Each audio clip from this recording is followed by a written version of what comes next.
जब भी आप खाटू धाम जाएं बाबा श्याम के दर्शन करने के लिए तो तब अपने साथ खाटू धाम से ये ज़रूर लेकर आएं। जय श्री श्याम। उम्मीद करती हूँ आप और आपका परिवार स्वस्थ और कुशल मंगल होगा। बाबा श्याम की कृपा सदा आप सभी श्याम भक्तों पर बनी रहे। बाबा श्याम के दरबार में जब भी आप जाएं और बाबा श्याम के दर्शन करें, दर्शन करने के बाद आप वापस अपने घर आ जाते हैं। क्या आप जानते हो कि बाबा श्याम के दर्शन करने के बाद जब भी आप अपने घर आएं, उससे पहले आप अपने साथ बाबा श्याम का आशीर्वाद स्वरूप वहां से कुछ न कुछ लेकर आना चाहिए। क्या लेकर आ सकते हैं खाटू धाम से, इस वीडियो के माध्यम से बताने वाली हूँ। इस वीडियो को पूरा ज़रूर देखें। इस वीडियो के माध्यम से कुछ ऐसी बातें हैं जो नई हैं, जो बातें आपको इस वीडियो के माध्यम से बताई जाएंगी, क्योंकि जब भी आप खाटू धाम जाएंगे तो वहाँ से इन चीज़ों को अपने साथ लेकर अपने घर ज़रूर आएं, क्योंकि इन चीज़ों की ज़रूरत सभी श्याम भक्तों को पड़ती रहती है। अगर आपको ये चीज़ें मिल जाएं तो आप बहुत ही भाग्यशाली हैं कि खाटू धाम से ये चीज़ें अपने साथ अपने घर ला सकें। जब हम बाबा के दरबार जाते हैं बाबा के दर्शन करने के लिए, तब बाबा श्याम से मन्नत मांगते हैं, अर्जी लगाते हैं और बाबा के भोग के लिए प्रसाद ले जाते हैं। पंचमेवा, चूरमा, लड्डू जो भी लेकर जाते हैं वो हम चढ़ाते हैं, दिखाते हैं मंदिर में बाबा श्याम को, और बाबा से कामना करते हैं और दर्शन करते हैं। उसके बाद बाबा के दर्शन करते हुए बाबा के मंदिर से बाहर आ जाते हैं। तब बाबा को प्रणाम करें और उसके बाद आप या तो अपने साथ 2 प्लास्टिक की कैन ले जाएं, या आप वहां मार्केट में से किसी भी दुकान से कैन खरीद लें, यानी कि प्लास्टिक की बोतल। तब आप बोतल में खाटू धाम मंदिर से ही बाबा श्याम का जल ले आ सकते हो।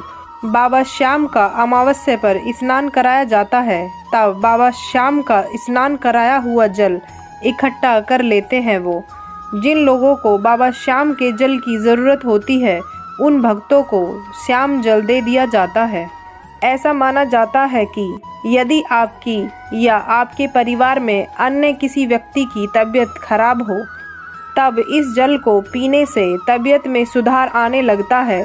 ऐसा कई बार चमत्कार देखने को मिला है कि डॉक्टरों ने ना इलाज कर दिया है और श्याम जल पिलाने से ही व्यक्ति ठीक हो गया है। श्याम जल पीने से पहले बाबा श्याम से विनती करें और बाबा श्याम का स्मरण करते हुए जल को पिएं। और ऐसा बिल्कुल नहीं करना है कि श्याम जल पिएं तो डॉक्टर का इलाज कराना बंद कर दें। देखो, डॉक्टर का तो इलाज आपको कराना ही है। ये तो आपने सुना ही होगा, ऐसा कहते हैं कि जब डॉक्टर की दवा काम नहीं आती है तो भगवान का चमत्कार काम आता है, दुआ काम आती है। एक तो आपको खाटू धाम से बाबा का श्याम जल लेकर आना है, दूसरा आपको खाटू धाम में श्याम कुंड से श्याम कुंड का थोड़ा सा जल लेकर आएंगे। ध्यान रखें, श्याम कुंड के जल को पीते नहीं हैं। क्यों नहीं पीते हैं? क्योंकि उस श्याम कुंड के जल से स्नान किया जाता है। श्याम कुंड में नहाते हैं लोग, नहाते हैं श्याम भक्त। ऐसा माना जाता है जो भी मनुष्य श्याम कुंड में स्नान करता है उस मनुष्य के चर्म रोग या स्किन की कोई भी प्रॉब्लम है ठीक हो जाती है, या फिर काफ़ी हद तक कम हो जाती है। क्योंकि ये श्याम कुंड का जल कोई आम जल नहीं है, ये जल बाबा श्याम का चमत्कारी जल है।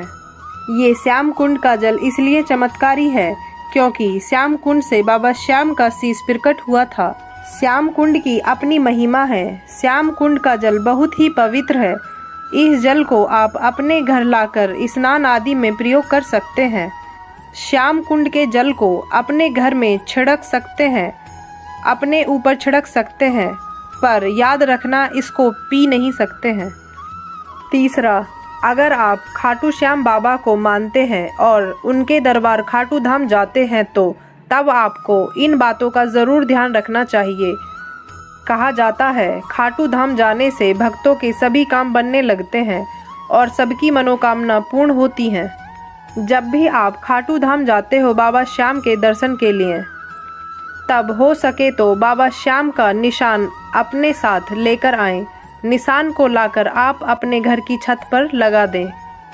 बाबा श्याम के निशान को ऐसी जगह पर लगाना है जहां पर उसका अनादर ना हो।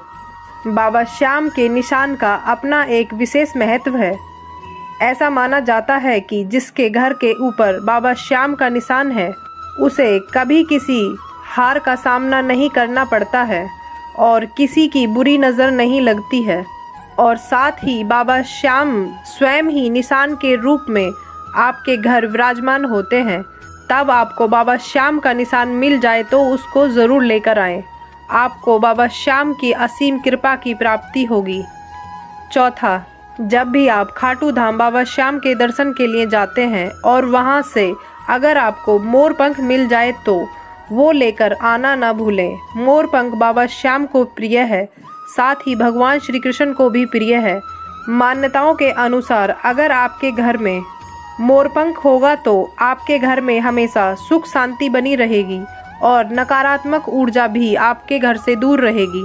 आप मोरपंख कैसे ले सकते हो खाटू धाम मंदिर से? आपने देखा होगा कि जब भक्त बाबा श्याम के धाम में निशान चढ़ाते हैं तब उस निशान के ऊपर नारियल के साथ मोरपंख भी बांधा जाता है। तो वो निशान खाटू धाम मंदिर के पास ही निशान जमा करने की व्यवस्था बनाई हुई है। तब आप ये मोरपंख वहाँ से ले सकते हैं। पाँचवा, खाटू धाम की मिट्टी। जब भी आप खाटू धाम जाएं तब वहाँ से ये ज़रूर लेकर आएं। ये खाटू धाम की मिट्टी। खाटू धाम की मिट्टी बहुत ही पवित्र है क्योंकि उस मिट्टी से ही बाबा श्याम निकले हैं। यह बाबा श्याम की ही मिट्टी है। तब आप सोच रहे होंगे कि मिट्टी क्या करें घर पर लाकर। तब मैं बताऊंगी कि आपको उस मिट्टी का क्या करना है। तब आप वहां से जो मिट्टी लेकर आए हो अपने घर अपने साथ, तब आप उस मिट्टी को घर जो भी गमला रखा है जिसमें तुलसी लगाई है आपने, तब आप खाटू धाम से लाई हुई मिट्टी उस गमले में डाल दें। ऐसा माना जाता है कि बाबा श्याम को अपने भोग में तुलसी अत्यंत प्रिय है। ऐसा करने से भक्तों पर बाबा श्याम की असीम कृपा की प्राप्ति होगी। ऐसा नहीं करना कि खाटू धाम से बहुत सारी मिट्टी भर कर ले आएं। वहाँ से बस थोड़ी सी मिट्टी लेकर आनी है। ये छोटी छोटी बातें बड़ी ही काम की हैं श्याम भक्तों के लिए। माने तो कण-कण में भगवान, ना माने तो कुछ नहीं है। देखो, ज़रूरी नहीं है कि आप सारी चीज़ें ही लेकर आएं खाटू धाम से। अगर आपको एक दो चीज़ भी मिल जाए तो खाटू धाम से आप वो लेकर आ सकते हैं अपने घर। आपको श्याम बाबा का जल आसानी से मिल जाएगा। श्याम कुंड का जल भी बड़े ही आसानी से मिल जाएगा। श्याम बाबा का निशान भी आपको बड़े ही प्यार से और आसानी से मिल जाएगा। और साथ ही खाटू धाम की मिट्टी आपको कहीं से भी मिल जाएगी खाटू धाम में। ये सब आपको खाटू धाम से मिल जाए तो समझना कि बाबा श्याम के आशीर्वाद की प्राप्ति हुई है। अगर आपको इनमें से कुछ भी ना मिले तो ये नहीं समझना या परेशान नहीं होना कि बाबा श्याम का आशीर्वाद आपको नहीं मिला है या आपके साथ नहीं है, क्योंकि आपको बाबा श्याम के दर्शन हो जाएं खाटू धाम में, ये ही अपने आप में बड़े ही भाग्य की बात है। बाबा श्याम की कृपा हमेशा अपने भक्तों के ऊपर बनी रहती है। भगवान कभी भी अपने भक्तों में कोई भेदभाव नहीं करता है। वो सभी भक्तों को एक समान मानते हैं। भगवान हमेशा अपने भक्तों के अंदर अपने लिए भाव देखता है कि भक्त किस भाव से अपने भगवान की पूजा अर्चना कर रहे हैं। इस वीडियो के माध्यम से कुछ छोटी छोटी चीज़ें खाटू धाम से लाने के लिए बताई गई हैं ताकि बाबा श्याम की कृपा हमेशा अपने भक्तों के ऊपर बनी रहे। भक्तों का कोई भी सवाल हो तो कमेंट करें और इस वीडियो को ज़्यादा से ज़्यादा भक्तों के साथ शेयर करें। हारे का सहारा बाबा श्याम हमारा। जय श्री श्याम।